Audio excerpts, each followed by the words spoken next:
सोचिए, आप हर दिन जिस बिस्किट का पैकेट 10 रुपए में खरीदते हैं, उसकी कीमत अब भी 10 रुपए ही है। आपको लगता है कि कीमत नहीं बढ़ी। भाई, अगर हम ये बात कर रहे हैं आपसे कि भाई महंगाई बढ़ रही है, पर कीमत तो बढ़ी नहीं बिस्किट की। 10 रुपए का बिस्किट 10 रुपए का ही है, तो आपको यही लगेगा ना कि भाई कीमत नहीं बढ़ी। लेकिन अगर उसी 10 रुपए के पैकेट में पहले 100 ग्राम बिस्किट आते थे और अब सिर्फ 90 ग्राम आने लगे, तो आपने ज्यादा पैसे नहीं दिए, लेकिन आपको सामान कम मिला।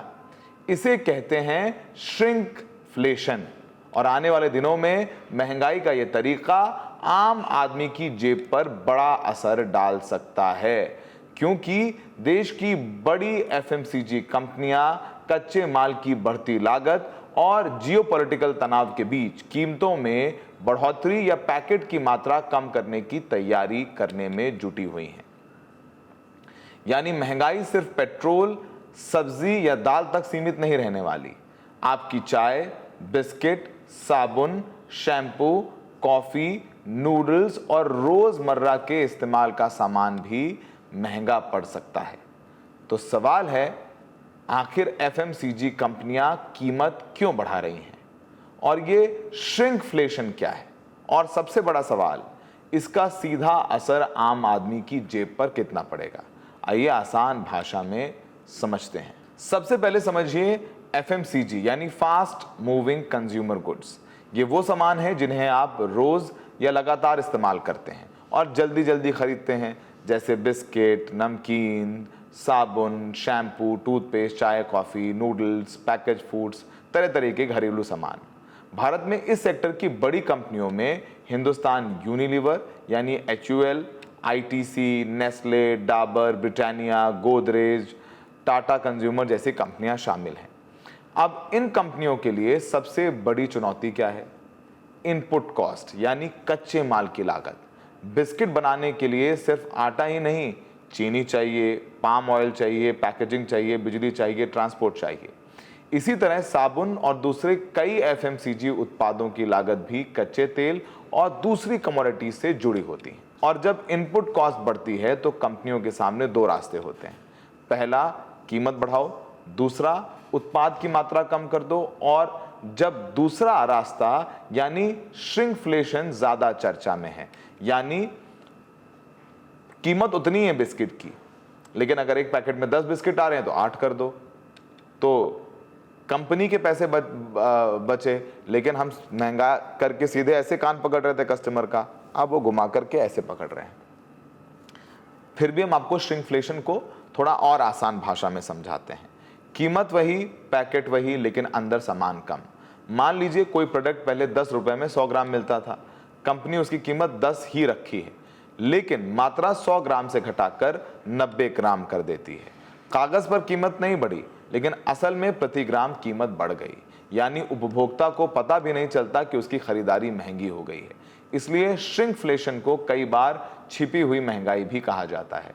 और सबसे ज्यादा असर उन लोगों पर पड़ सकता है जो छोटे पैकेट खरीदते हैं, क्योंकि 5 और 10 रुपए के पैकेट खरीदने वाले ग्राहक अक्सर कीमत बढ़ने पर तुरंत खरीदारी बंद नहीं करते।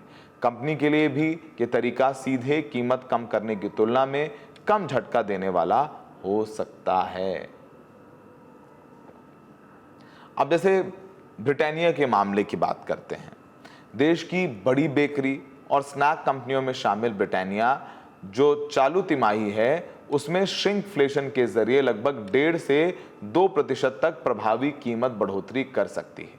और इसका असर खासतौर पर 5 रुपए और 10 रुपए वाले बिस्किट पैक्स में देखने को मिल सकता है। कंपनी के मुताबिक चीनी और पाम ऑयल जैसे कच्चे माल की कीमतें ऊंची हुई हैं। कंपनी ने संकेत दिया है कि पिछली तिमाही में उसकी ग्रोथ में श्रिंकफ्लेशन की भूमिका रही और मौजूदा तिमाही में इस ट्रेंड को जारी रखना पड़ सकता है। अब जरा इसका असर समझते हैं। अगर कोई परिवार महीने में दर्जनों छोटे बिस्किट पैकेट खरीदता है, तो हर पैकेट में थोड़ी सी कम मात्रा में कम होने का असर महीने और साल के हिसाब से बड़ा हो सकता है। और यही सिर्फ एक कंपनी की कहानी नहीं है, और भी कंपनियां यही प्लानिंग कर रही हैं। यानी हिंदुस्तान यूनिलीवर से लेकर गोदरेज, वहां पर भी कुछ ऐसे ही हाल है। हिंदुस्तान यूनिलीवर यानी HUL भी अलग अलग प्रोडक्ट कैटेगरीज में कीमतों में बढ़ोतरी पर विचार कर रही है। कंपनी का अनुमान है कि सितंबर तिमाही में जून तिमाही की तुलना में लगभग 2 से 5% तक की कीमत बढ़ोतरी देखने को मिल सकती है। यानी आने वाले समय में रोजमर्रा के कई प्रोडक्ट्स के लिए आपको ज्यादा पैसे देने पड़ेंगे, लेकिन हर कंपनी तुरंत कीमत बढ़ाने के पक्ष में नहीं है। जैसे गोदरेज कंज्यूमर प्रोडक्ट्स ने जून तिमाही में औसतन करीब 5% दाम बढ़ाए हैं। सोचिए 3 महीने में 5% दाम बढ़ा दिए, मतलब महंगाई थोड़ा थोड़ा नहीं बढ़ रही, सीधे यूं स्काई रॉकेट। अब फिलहाल कंपनी तुरंत किसी बड़े प्राइस हाइक से बच रही है और कमोडिटी मार्केट में स्थिर होने का इंतजार कर रही है। कंपनी के मुताबिक उसके कई इनपुट कॉस्ट क्रूड ऑयल से जुड़े हुए हैं। अगर क्रूड ऑयल एक सीमित दायरे में रहता है तो बड़े प्राइस हाइक की जरूरत कम हो सकती है। यानी FMCG कंपनियों का अगला कदम काफी हद तक इस बात पर निर्भर करेगा कि कच्चे तेल और दूसरी कमोडिटीज की कीमत किस दिशा में आगे जा रही है। ये इंपॉर्टेंट है क्योंकि टाटा कंज्यूमर प्रोडक्ट्स का कहना है कि लागत का असर काफी डायनेमिक है। यानी अगर इनपुट कॉस्ट का दबाव बढ़ता है तो कंपनी आगे कीमतों में बदलाव कर सकती है। दूसरी तरफ नेस्ले इंडिया ने भी अपने इन्वेस्टर प्रेजेंटेशन में शॉर्ट टर्म कंजम्पशन को लेकर चिंता जताई है। कंपनी के मुताबिक वेस्ट एशिया में जारी संघर्ष और मानसून पर अल नीनो से संबंधित असर को लेकर फूड और बेवरेज सेक्टर में चिंता बनी हुई है। अब यहाँ अल नीनो को भी समझना जरूरी है, हमने समझाया है पहले, लेकिन फिर भी बता देते हैं कि अल नीनो अब दोनों तरीके से इसको प्रोनाउंस करते हैं, जो भी सही है वो स्वीकारिए। तो एल नीनो प्रशांत महासागर के समुद्री पानी में थोड़ा असामान्य रूप से गर्म होने की स्थिति है। इसका असर दुनिया के मौसम पर पड़ सकता है। भारत में अगर मानसून कमजोर पड़ता है तो खेती पर असर हो सकता है। फसल कम हुई तो खाद्य वस्तुओं की कीमत बढ़ सकती है, और जब खाने पीने की चीजें महंगी होती हैं तो इसका असर सिर्फ रसोई तक नहीं रहता, पूरी कंजम्पशन चेन प्रभावित होती है। अब आम आदमी पर इसका असर पड़ेगा, यही सबसे जरूरी सवाल है, क्योंकि हम सब आम आदमी हैं। अब पहला असर क्या है? रोजमर्रा का सामान महंगा होने वाला है और हो ही रहा है। और अगर साबुन, शैम्पू, बिस्किट, चाय, कॉफी और पैकेज फूड जैसी चीज़ों की कीमत बढ़ती है तो परिवार का मंथली ग्रोसरी बजट भी बढ़ेगा। हर प्रोडक्ट की बढ़ोतरी छोटी लग सकती है, लेकिन जब 15-20 चीज़ें महंगी हो जाएंगी एक साथ तो महीने का खर्च काफ़ी बढ़ सकता है। पैकेट छोटा होगा, खर्च वही रहेगा। ये श्रिंकफ्लेशन का सबसे बड़ा असर है। हो सकता है कि आपको लगे कीमत नहीं बढ़ी, लेकिन अगर मात्रा कम होती गई तो महीने के अंत में आपको वही ज़रूरत पूरी करने के लिए ज़्यादा पैकेट खरीदने पड़ेंगे। यानी कम सामान के लिए ही या धीरे धीरे पैसे देंगे, और छोटे पैकेट खरीदने वालों पर ज़्यादा असर होगा। खासकर आम आदमी जो चाय का 5 रुपये का पैकेट, चाय की 5 रुपये का पैकेट, बिस्किट 10 रुपये का पैकेट, छोटा पैकेट वाला दही, छोटा पैकेट वाला दूध, इन पर ज़्यादा इम्पैक्ट है, क्योंकि इन पैकेटों की कीमत बढ़ाना कंपनियों के लिए थोड़ा संवेदनशील होता है। इसलिए मात्रा घटाना एक विकल्प बन सकता है, लेकिन उपभोक्ता के लिए इसका मतलब है कम मात्रा, ज़्यादा इफेक्टिव कॉस्ट। ये एक चिंता की बात है। और महंगाई सिर्फ एक प्रोडक्ट की नहीं होगी। अगर सिर्फ बिस्किट महंगा होगा तो शायद परिवार किसी दूसरे ब्रांड पर चला जाता है, लेकिन जब कई कंपनियां एक साथ कीमतें बढ़ाती हैं तो विकल्प भी सीमित हो जाते हैं। सारी कंपनियों ने कीमतें बढ़ा दी, चाहे हिंदुस्तान यूनिलीवर हो, ITC हो, Nestle, Britannia, Dabur, Godrej, Tata consumer जैसी कंपनियां अलग अलग कैटेगरीज में मौजूद हैं। इसलिए अगर कमोडिटी इन्फ्लेशन का दबाव व्यापक रहता है तो इसका असर कई कैटेगरीज पर देखने को मिलने वाला है। और कंपनियां कीमत क्यों बढ़ा रही हैं, अब ये भी समझना थोड़ा ज़रूरी है, क्योंकि कंपनियों के लिए सिर्फ प्रोडक्ट की सेलिंग प्राइस मायने नहीं रखती, उनकी प्रॉफिटेबिलिटी यानी मार्जिन भी महत्वपूर्ण है। अगर कच्चे माल की कीमत बढ़ गई, पैकेजिंग महंगी हो गई, ट्रांसपोर्टेशन कॉस्ट महंगा हो गया और प्रोडक्ट की कीमत वही रखी गई तो कंपनी का मार्जिन कम हो जाएगा, प्रॉफिट कम हो जाएगा। और अगर मार्जिन लगातार दबाव में रहता है तो कंपनी के पास कुछ विकल्प बचते हैं: कीमत बढ़ाना, मात्रा कम करना, लागत घटाना या प्रीमियम प्रोडक्ट्स पर ज़्यादा ध्यान देना। यही वजह है कि कंपनियां ऑपरेटिंग कॉस्ट कम करने और प्रोडक्टिविटी बढ़ाने की बात कर रही हैं। अब सवाल ये है कि अब जब ये सब श्रिंकफ्लेशन, महंगाई की बात कर रही हैं, तो फिर आम लोग क्या चीज़ें खरीदना कम कर देंगे? यही एफएमसीजी कंपनियों के सामने बड़ी चुनौती है।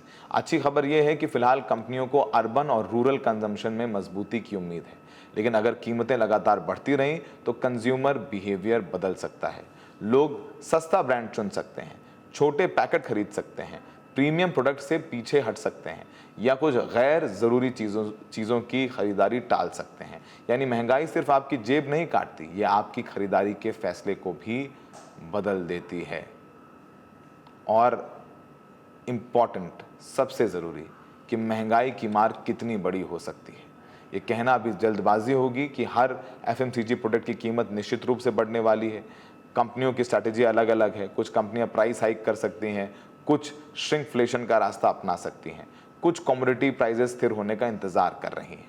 लेकिन संकेत साफ हैं, इनपुट कॉस्ट का दबाव एफएमसीजी सेक्टर पर बना हुआ है और अगर crude oil, palm oil, sugar और दूसरे प्रमुख इनपुट्स महंगे रहते हैं तो कंपनियों पर कीमत बढ़ाने का दबाव बढ़ेगा।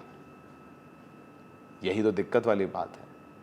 तो अगली बार जब आप दुकान पर 10 रुपए का वही पुराना पैकेट देखें तो सिर्फ ये मत देखिए कि उसकी कीमत कितनी है, ये भी देखिए कि उसमें सामान कितना है, क्योंकि आने वाले समय में महंगाई सिर्फ इस बात से तय नहीं होगी कि आपने कितने रुपए दिए, बल्कि इस बात से भी तय होगी कि उन रुपयों के बदले आपको कितना सामान मिला। एक तरफ कंपनियां कह रही हैं कि इनपुट कॉस्ट ने मार्जिन पर दबाव बढ़ाया है, वहीं दूसरी तरफ आम आदमी पहले से ही महंगाई, ईएमआई, स्कूल फीस, मेडिकल खर्च और रोज़मर्रा के बढ़ते खर्चों से जूझ रहा है। ऐसे में एफएमसीजी प्रोडक्ट्स की कीमतों में बढ़ोतरी या श्रिंकफ्लेशन का असर सीधे हाउस होल्ड बजट पर पड़ सकता है और यही सबसे बड़ा खतरा है। महंगाई हमेशा बड़ी छलांग लगा कर आती है, कभी कभी 5 रुपए और 10 रुपए के छोटे पैकेटों में आती है, जहां कीमत वही रहती है लेकिन सामान धीरे धीरे कम होता जाता है। तो सवाल सिर्फ यही नहीं कि एफएमसीजी कितना महंगा होगा, सवाल यह है कि आम आदमी को अब उसी बजट में पहले से कम सामान खरीद कर गुजारा करना पड़ेगा। यही आने वाले महीनों में देखने वाली सबसे बड़ी तस्वीर होगी, क्योंकि एक बात जाते जाते कहनी बहुत ज़रूरी है, क्योंकि सामान के दाम तो बढ़ा दिए जाते हैं, लेकिन जब क्रूड ऑयल सस्ता होगा तो क्या ये सामान भी सस्ता होगा? कभी सुना है आपने कि दूध के पैकेट की कीमतें बढ़ गई और फिर वो कम कर दी गई हो? कम होता है, यह बिल्कुल नहीं होता। तो जब दबाव बढ़ता है, इनपुट कॉस्ट बढ़ती है, तो ग्राहकों पर उसकी मार डाल दी जाती है। जब इनपुट कॉस्ट कम हो जाता है तब उसकी राहत ग्राहकों को नहीं मिलती। यही हकीकत है। हमें देखने के लिए बहुत बहुत धन्यवाद। अगर आप भी कुछ ऐसी चीज़ें जानना चाहते हैं जो आपकी जेब से संबंधित हैं, कुछ आइडियाज़ या कुछ टॉपिक्स हमें दीजिए, हम कोशिश करेंगे उस पर रिसर्च करके आपके लिए रिपोर्ट लेकर के आएँ। हमें देखने के लिए बहुत बहुत धन्यवाद।